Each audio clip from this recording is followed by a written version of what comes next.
संख्य समाज पार्टी जिंदाबाद, जिंदाबाद। अध्यक्ष इंदर सिंह जी जिंदाबाद, संख्य समाज पार्टी जिंदाबाद, संख्य समाज पार्टी जिंदाबाद, संख्य समाज पार्टी जिंदाबाद, राष्ट्रीय अध्यक्ष इंदर सिंह जी जिंदाबाद, जिंदाबाद, जिंदाबाद। इंदर सिंह तुम संघर्ष करो, जिंदाबाद, जिंदाबाद। इंदर सिंह तुम संघर्ष करो, हम तुम्हारे साथ हैं। इंदर सिंह जी संघर्ष करो, हम तुम्हारे साथ हैं। संख्य समाज पार्टी जिंदाबाद, जिंदाबाद। नमस्कार, मैं हूं नई दिल्ली के जंतर मंतर। नई दिल्ली के जंतर मंतर असंख्य समाज पार्टी द्वारा जो है लगातार धरना प्रदर्शन जारी है। कई बार ये सामाजिक मुद्दे उठाते हैं और हमारे साथ जो है राष्ट्रीय अध्यक्ष जी जो है वो जुड़ चुके हैं। पहले हम राष्ट्रीय अध्यक्ष जी से पूछ लेते हैं, जिस तरीके से महिलाओं के ऊपर जो उत्पीड़न हो रहा है, बढ़ता ही जा रहा है। दिल्ली में खास तौर पे हम देखें तो इसकी संख्या जो है वो बढ़ी रही है। हम सिंह जी जुड़ चुके। हाँ सर, देखिए, जो आज हम ये धरना प्रदर्शन कर रहे हैं, महिलाओं पर, कन्याओं पर, छात्राओं पर प्रतिदिन अत्याचार हो रहे हैं और हमारे देश के लीडर आंखें बंद करके पेपर पढ़ रहे हैं। मैं ये कहना चाहता हूँ कि अभी कलकत्ता में एक डॉक्टर छात्रा थी, उसका रेप हुआ और उसकी हत्या हुई।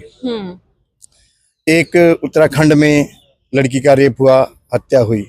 मतलब दिन प्रतिदिन, आज भी न्यूज में मैंने सुना है, पेपर में आया है, दिन प्रतिदिन हत्याएं होती है, रेप होते हैं, हत्याएं होती है, रेप होते हैं। लेकिन मैं ये कहना चाहता हूँ, पार्लियामेंट में जो हमारे मसीहा बैठे हैं वो उनके बारे में क्या कर रहे हैं?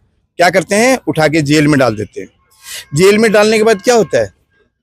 वो लोग तो जिंदे रहते हैं, लेकिन जिसकी बेटी गई है उसको कितना दर्द होता है उसके बारे में सोचना चाहिए। और कई सालों तक केस चलता रहता है और सरकारी जो है वो सरकार का पैसा खाते हैं, क्योंकि हम लोगों का ये वो पैसा तो सर। और डिसीजन क्या दिया है उसमें? अगर वो जेलों में भी पड़े हैं तो वो किसका पैसा है? पब्लिक का पैसा है। पब्लिक का पैसा है।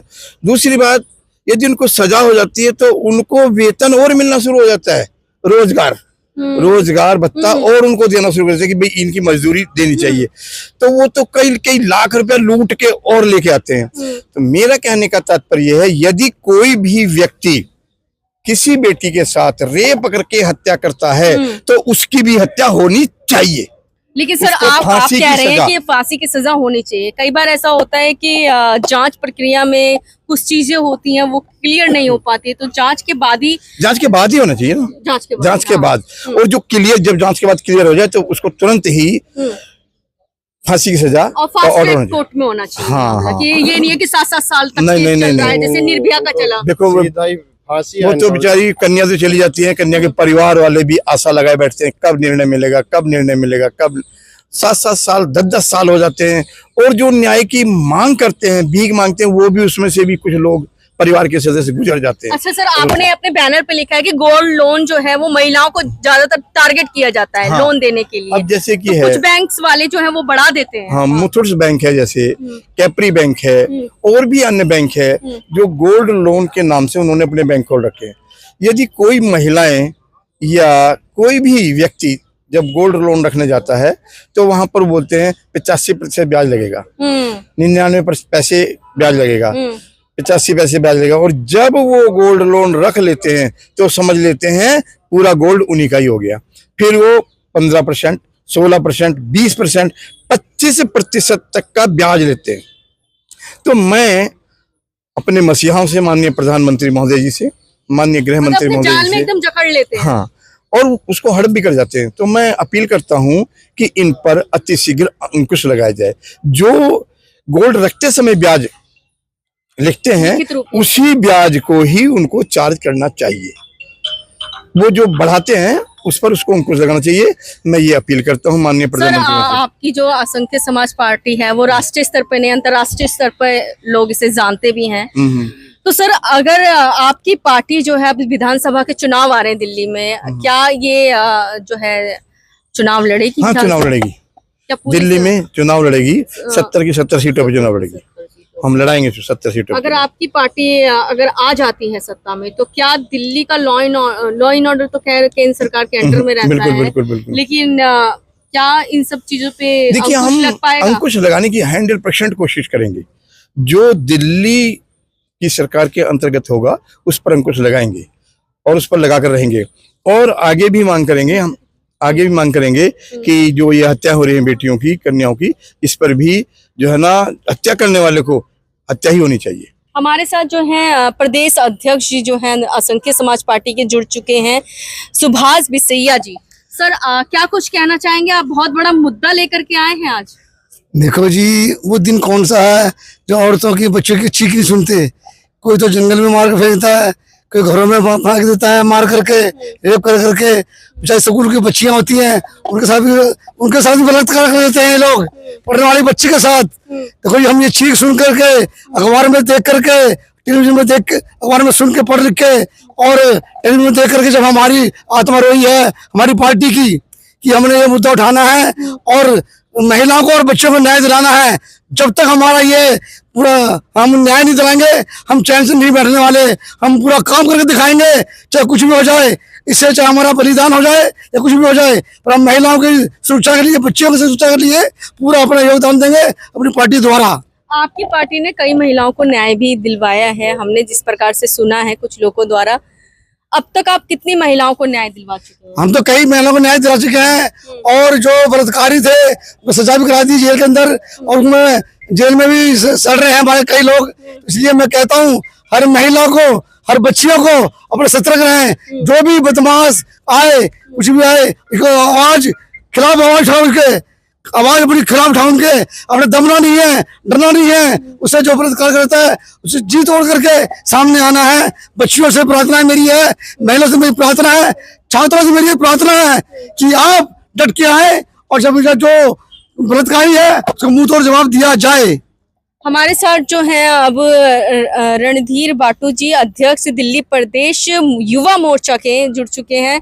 सर क्या ये जिम्मेदारी खाली पार्टी की है या फिर कुछ संगठनों की है या फिर आम जनता की भी है?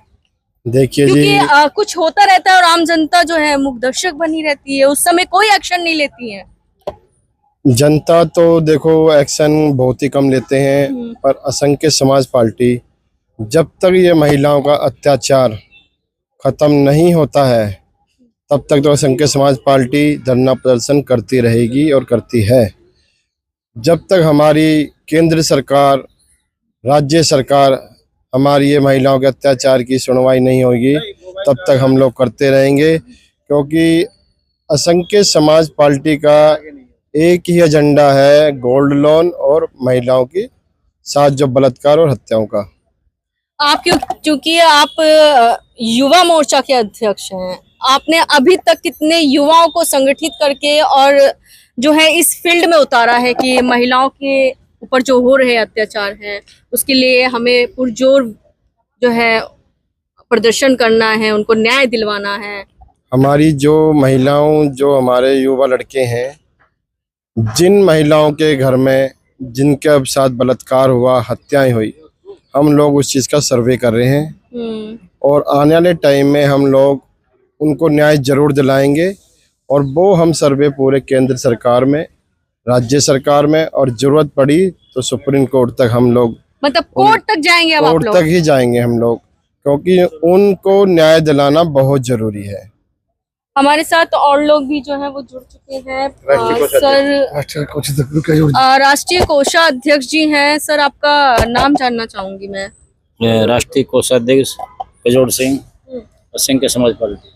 सर आज जो जिस मुद्दों को लेकर के आप लेकर आए हैं, महिलाओं के ऊपर हो रहे अत्याचार, गोल्ड लोन में जो है कहीं ना कहीं कुछ बैंक्स वाले जो हैं उनको अपना शिकार बना लेते हैं, जिससे वो बहुत ज्यादा परेशान हो जाती हैं, यहाँ तक कि वो लोन नहीं भर पाती है, जिस कारण वो डिप्रेशन में आकर के कुछ गलत कदम भी उठा लेती हैं। तो क्या कुछ कहना चाहेंगे सर?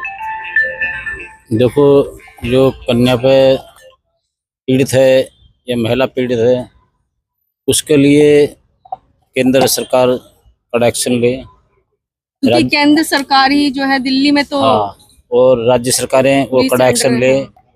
जो उनके अंडर में कानून व्यवस्था आती है बिल्कुल सर, या कानून का लॉ आता है उनके अंडर में, गृह मंत्री है या राज्यपाल है, जो भी आता है उनको न्याय सुरक्षित मिलनी चाहिए, न्याय की और सुरक्षा महिलाओं की, कन्या की दूसरी बात बैंक की है। बैंक जो वित्त मंत्री है केंद्र सरकार की या राज्य सरकारों के है, वो उनको ऐसी छूट दे रखी है जो लोग उससे इतने पीड़ित है बैंक वालों से, क्यों या तो उनको बेचारे होते जानकारी नहीं होती और वो इतना उसको उनको ब्लैकमेल कर रहे पैसे के बारे में कि दे के मतलब लोगों प्रताड़ित कर दिया जाता है। प्रताड़ित उनसे कर्जा उतर नहीं पाता, वो प्रतिदिन चढ़ाया जाता है उसमें, और उनकी फाइलों को कोई चेक नहीं करती सरकार, डाटा चेक नहीं करती इनको पास कितना रिटर्न दे रहे नहीं दे रहे है, क्या कर रहे हैं, ऑडिट दे रहे नहीं दे रहे। उन्होंने 1 करोड़ का बिजनेस इन्होंने पूरे देश के अंदर बैंक वालों को एक बिजनेस की मतलब इस जाल में फंसती है तो मासूम जनता फंस जाती जी है। पूरा बिजनेस में इनको कन्वर्ट कर दिया, पूरे देश के खजानों को इन्होंने कन्वर्ट कर दिया बैंक द्वारा। तो आप चाहते हैं इसमें नकेल जो कसेगी वो केंद्र सरकार कस सकती है? केंद्र सरकार होगी, राज्य सरकार के जो वित्त मंत्री हो गए, उसमें बैंकों का सही जो है ना नियम कानून व्यवस्था पूरी बनाई जाए। उनके प्रतिदिन जो है दिन प्रतिदिन उनके डाटा लिया जाए, उस पे जो है कहीं ना कहीं उसकी इंक्वायरी हो। परसेंटेज जो अगर रिजर्व बैंक है या स्टेट बैंक है कोई भी उसका दायरा हो, उस दायरे में उन पर भी लागू होता है, और वो उसको क्या करते हैं लाइसेंस ले लेते, लाइसेंस लेने के बावजूद लोगों से इतना पैसा मतलब वो ले लेते हैं। हमारे कई लोगों को मैं अगर बताऊं आपका उनका लियाकत देखे हर स्टेट के अंदर, तो वो बेचारे रख रखे हैं ना, उन्होंने धंधा बिजनेस बना रखा है इतना, जो समझ लो जनता उनसे परेशान बहुत ज्यादा हो रही है। सर आप इस पार्टी से क्यों जुड़े हैं, क्या खासियत लगी आपको? मैम ये पार्टी हमारे दर्द को समझती है, इस दर्द को जानते हुए ये हमारे असंख्य समाज कल्याण पार्टी है जो सबका कल्याण कर सकती है। जो हमें मौका मिलेगा तो हम जरूर इसलिए हमने इस पार्टी को जोड़ा है, जो पार्टी हर चीजों को समझ करके जिस चीज के लिए हमने आंदोलन किया है वो चीज हमें सबसे ज्यादा नजर आती है। जी हाँ। आपका नाम? जी मेरा नाम राजेश कुमार राय है। ठीक है सर। तो ये था हमारे साथ राजेश कुमार राय जी, आप कुछ बोलना चाहेंगे? तो देखा आपने असंख्य समाज पार्टी जो है मैं कहना चाहूंगी राष्ट्रीय स्तर पर नहीं अभी तो अंतर्राष्ट्रीय स्तर पर काम कर रही है, और कहीं ना कहीं महिलाओं, बच्चियों और जितने भी जो लोग हैं पीड़ित हैं उनको न्याय दिलवाने का काम करती है। तो आप लोग इस खबर को ज्यादा से ज्यादा देखते रहिए, शेयर कीजिए और कमेंट्स जरूर कीजिए। हाँ सर। इसमें किसान भी फंसा हुआ है देश का। ठीक सर।